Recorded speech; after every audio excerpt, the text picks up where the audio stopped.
here with Duke Aiona, who of course gave his concession speech just a little while ago. Duke saying that he's going to let God decide what comes for him next, and saying that it's time for Hawaii to look to the next generation of possible GOP leaders. Duke Aiona joins me now. Thanks for joining us, Duke. Thank you. Thank you for being so patient with us. No problem. Tell us, 4 years ago, you were quite emotional, a little bit downtrodden when you lost to Governor Abercrombie by 65,000 votes. A little bit more upbeat tonight, 4 years later. Why the change? Well, you know, it's called experience, I guess. It's called maturity. And but, you know, I also had some other things going on in my life at that point in time, so a little more emotional. When my mother was ailing at that point in time, and, you know, so, I mean, you know, again, it's just maturity and age, and I look at this as not as a setback. I look at this as just not getting the results that we wanted. But so many successes in this campaign, the amount of volunteers that we had, the cause that we were fighting, and we're going to continue that. We will continue that. And of course, Duke, you were courted by the Democrat Party years ago when you were still a family court judge. Do you think that if you had a D after your name, that this result would be different, even though you would have held the same sort of policy positions that you hold now? You know, I don't know. That's what they tell me. That's what they say. But I've actually had people come up and tell me that, who say, you know, you got to have a D behind your name. But you know, I look at it again, it is about balance. I firmly believe in that. You know, I believe in the core Republican values and principles, and so, you know, I identify with that party, and that is my party, and I'm not ashamed of that. I think that anyone who is, then, you know, should be in a Republican Party. And we've had people switch out, you know, who've gone to the Democrat Party so that they could win elections, and that's not the right reason. So I wouldn't do that just to win an election. When you look at this race, Duke, and the race 4 years ago, it's pretty obvious to a lot of folks that the Republican Party has a branding issue, that you've been defined by the Democrat Party and have had trouble defining yourselves as a party. How do you change that going forward in 2018? Yeah, that's a good point. We're just going to have to do a better job of that, and I think I thought we had made a good attempt at that this time around, but apparently not well enough. And I think the fact that I believe we're going to pick up some seats in this cycle, I think that's a positive. And I know there's more candidates out there who were, I know some of the candidates that are going to win this time were inspired by this campaign, and I want to continue to inspire them, and I think they're going to inspire other candidates. So I think it's just a matter of time and just chipping away at it, and we're going to find the right message. I mean, we're no different than some other states out there who had one-party majority, supermajority for a long time, and you know, there's a tipping point eventually. You know, I'm hoping we're coming to that very shortly. I really felt that we had that this time around. Again, maybe we did a poor job in getting the voters out there, but I believe that there was a lot of that feeling out there. That's why it was trust, respect, and balance.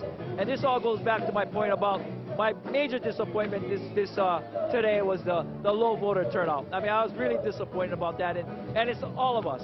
It's not just the candidates, it's the media, it's the elections office, it's the classrooms, it's the parents, it's everybody. We all got to get behind this and make sure that our children and our young people, as I mentioned, 20-year-olds, 30-year-olds, they got to understand the value of what voting is all about and the democratic process.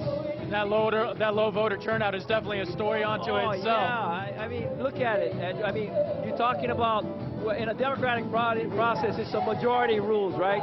Well, you don't even have close to majority. I mean, you're going to have basically about 20% of the voting population, or the registered voters, deciding who our governor is, who our congressperson is, and that's not democracy. That's not democracy working at its best.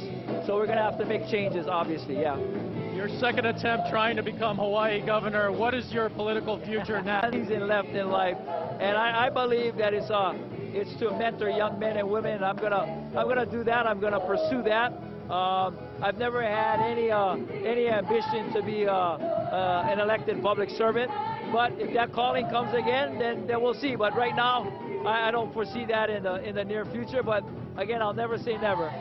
If you look at the Republican bench, so to speak, right now, you don't really see a charismatic figure, someone that can garner the type of broad support that a figure like Reagan attracted back in 1980. How do you fill that bench with potential candidates looking forward to 2018 and another governor's race? This is why I feel part of my calling is to mentor young men and women.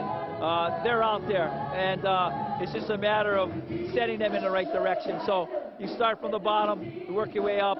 One of them will emerge, and whether it's in 4 years, whether it's in 6 years, I don't know, but it'll emerge. I'm confident of that, very confident. And Duke, you talked about supporting the new administration and David Ige. Inauguration Day is a short time away on December 1st. How do you think the Republican Party can work with the Democratic Governor David Ige? Well, as you know, in the House, they forged a coalition with some of the Democrats. I think that will continue. I think that's a good step forward, as long as they don't concede and give up their principles and their values. So I think they're in a good path, and I think that'll continue, and you'll see how they can balance things out. Yeah. And probably you were watching the returns from the mainland as you were making your way to Iwilei here tonight. There is now a GOP majority in the Senate. Mitch McConnell of Kentucky will become the new majority leader. Harry Reid will be relegated to the role of minority leader. What do you look for in the new GOP-controlled Senate with President Barack Obama still being in the White House? You know, if you're just looking at numbers and you're looking at if you look at the fact that the Republicans now have the majority in both houses, Republicans say great. But I say, as a leader and a member of the Republican Party, this brings upon us a great responsibility of coming up with solutions and moving the country forward. And if we can show that type of leadership, that'll make the Republican Party that much stronger.